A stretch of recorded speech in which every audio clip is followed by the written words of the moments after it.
You're watching part 2, video number 2, in a series titled, What Stops Good Pool Players from Getting Great?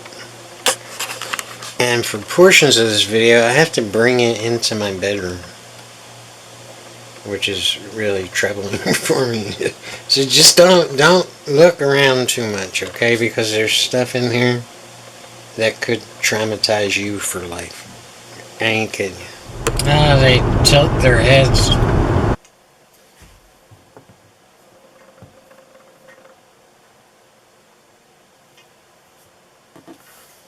When one eye's higher than the other one and they're both not parallel with the table, it's impossible to get an accurate aim on the object ball. So to compensate for that, because they don't know what's wrong, they'll start overspinning balls, deflecting balls on purpose, or just blatantly misaiming shots in order to make them, which is a real sketchy way to play pool, because it's kind of shooting in the dark and it's kind of hit or miss.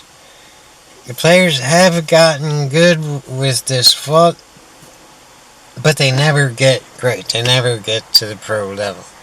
They can compete, they can even run the roads a little bit, and they can get good when their heads tilted on every shot. But there's a definite limit. As their bridge is weak, there should be a definite weight, body weight. Some of your upper body should be weighted on the bridge, and that should act as a constant reminder to not move any part of your body while you're shooting, and not to jump up.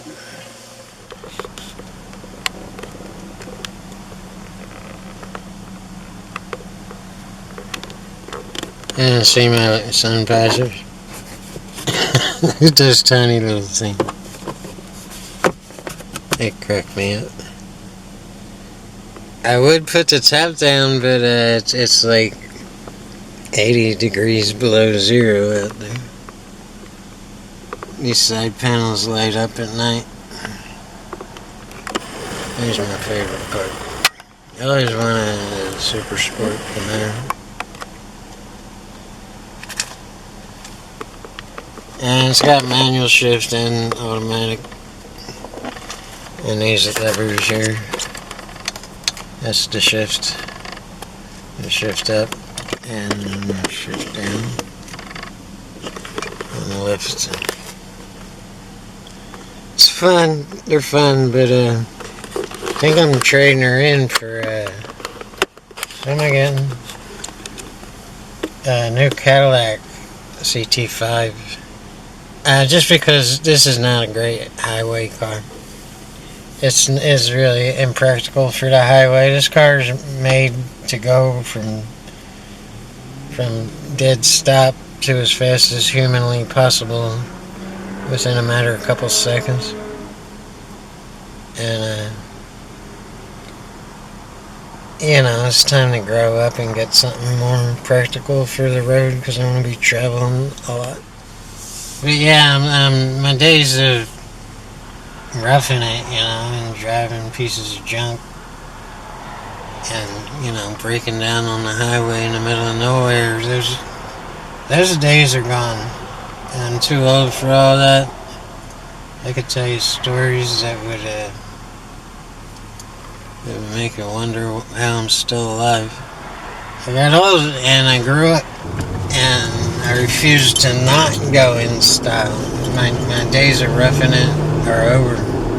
So I'm not just going in style, I'm going in comfort too. I got one life, man.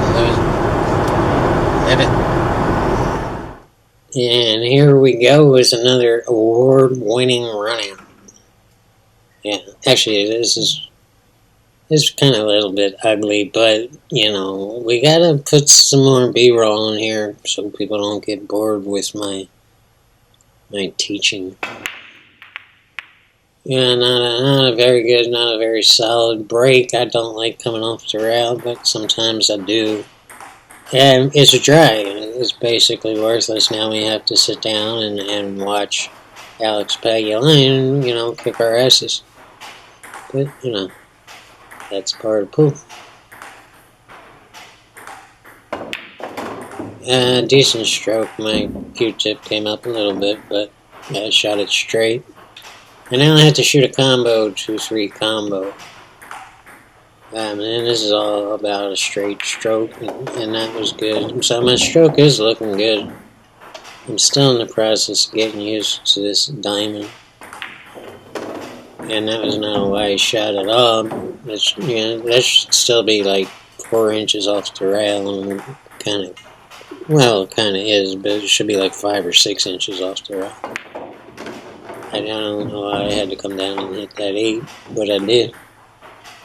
Let's see how I play this. Looks like inside English, top left here to kill the angle off the rail and just bounce straight back up. And a lot of people would try to do something crazy here. And all you have to do is stun this ball. And you'll be right up behind the 7. Yeah. So, I mean, nothing earth-shattering or exciting, but hey, it shows me kind of getting used to the 8-foot diamond. I swear, I played on a million 7-foot diamonds and 9-foot diamonds. But until this table came around, I'd never played. I didn't even know Diamond made an 8-foot table, but they do. And I swear it's a whole different monster. Stroke is looking good here. And that'll do it. Let's get into the final 3rd tip of this video. They're underestimating the power of the line, and they're not getting down on the line. There's still a lot of confusion about what I mean by the line and getting down on the line. Most people, I think, understand what I'm talking about, but I didn't explain it very good. So instead of trying to explain it on this table here, I think I need a graphic to show you what I'm talking about, and maybe some examples of players looking for the line and getting down on that line and shooting through that line. Now, the topic of should everything be lined up, I'm going to save that for another video. Should your bridge hand, your elbow, and everything else on your arm be in line with that shot line? And that's debatable because some of the best players who ever lived don't do that. They're not lined up at all. And Shane Van Boning is misaligned the whole time until he pulls back on his final stroke, and then he lines up his elbow onto the line.